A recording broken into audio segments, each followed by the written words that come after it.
volunteers. But these Irish volunteers were not typical soldiers.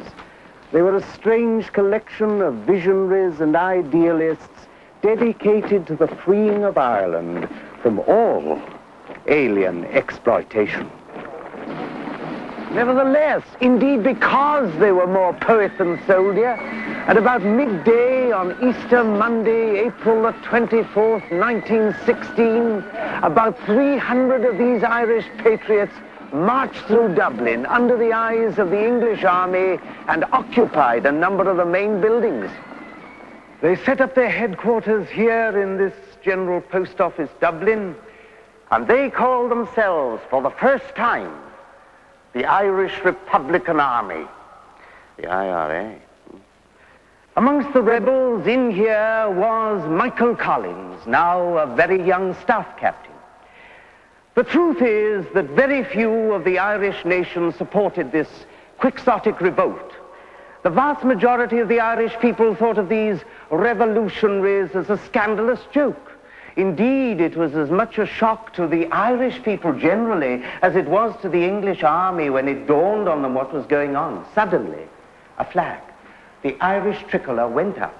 And then from out of this post office came Patrick Pearse, and he read a proclamation to the astonished passers-by.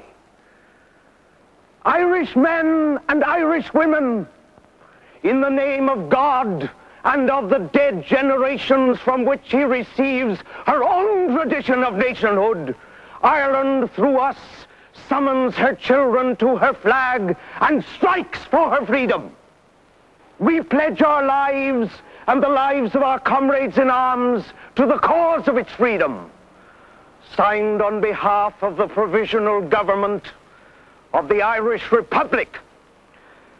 And then the English cordoned off the area and opened fire with every gun they could lay their hands on, including a warship of sorts out there on the River Liffey.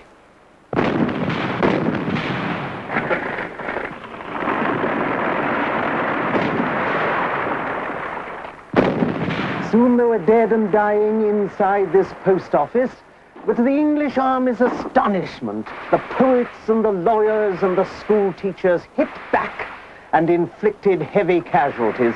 One group of English reinforcements lost half their number at the hands of a group of volunteers commanded by a young schoolmaster named Eamon de Valera, today's 84-year-old president of this republic. Days went by and the post office began to burn. James Connolly, poet turned commandant general, was wounded and lay on a stretcher. Michael Collins described what he saw and felt inside this post office. Although I was never actually scared in the GPO, I was, and others also, witless enough to do the most stupid things. As the flames and heat increased, so apparently did the English shelling.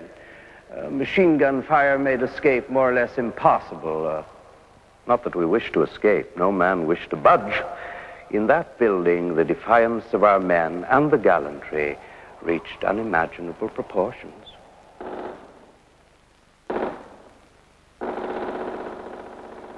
Six days later, they were still fighting. One rebel patriot, Carl Brewer, received 25 bullet wounds fighting here in Dublin and lived. People said that as he walked, you could hear the English bullets rattling in him. And then, at 3:45 p.m. on Saturday, 29th of April, 1916, Patrick Pearse, barrister and poet, issued his note of unconditional surrender in order to prevent the further slaughter of Dublin citizens, and in the hope of saving the lives of our followers now surrounded and hopelessly outnumbered. Members of the Provisional Government present at headquarters have agreed to an unconditional surrender. The Irish prisoners were marched up O'Connell Street, past this Parnell monument, which prophetically quotes the old leader, "No man has the right to fix the boundary to the march of a nation." No man has the right to fix the boundary to the march of a nation. The prisoners were surrounded by a tight ring of fixed bayonets and Machine guns pointed at them. The English soldiers dug a giant grave, and gay, boyish Michael Collins became a hard man. He witnessed appalling cruelty. One English officer, though unhappily an Irishman by birth, a Captain Lee Wilson, selected victim after victim, and finally settled on old Tom Clark, who incidentally had spent 16 years of his life in English prisons for political offenses. Captain Wilson had the old patriot stripped in front of watching women and tortured him till he bled. It is recorded that neither Tom Clark nor any of the other victims uttered a word. But Michael Collins watched, and the day came when he found Captain Lee Wilson on a quiet country road in County Wexford, and Michael Collins had him shot dead.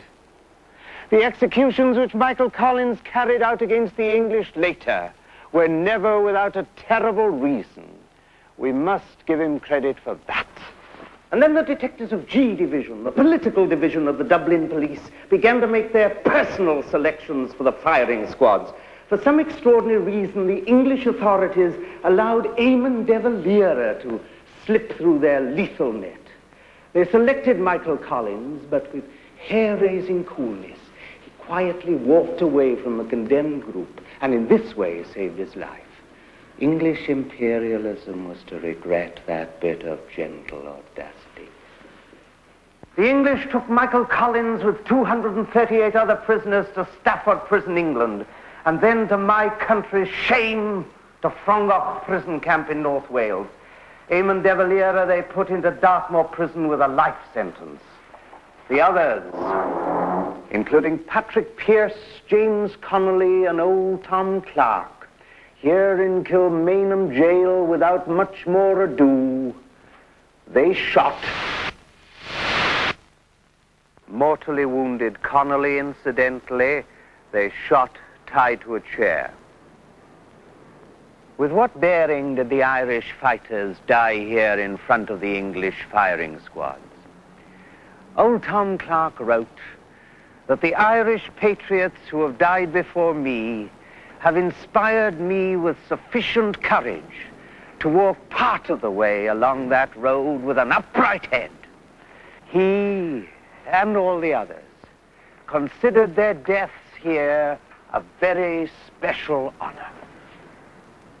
Michael Collins wrote about the Easter Rising, as it is called. How much I admired the man in the ranks and the women folk thus engaged. The leaders have died nobly at the hands of the firing squad. Soldiers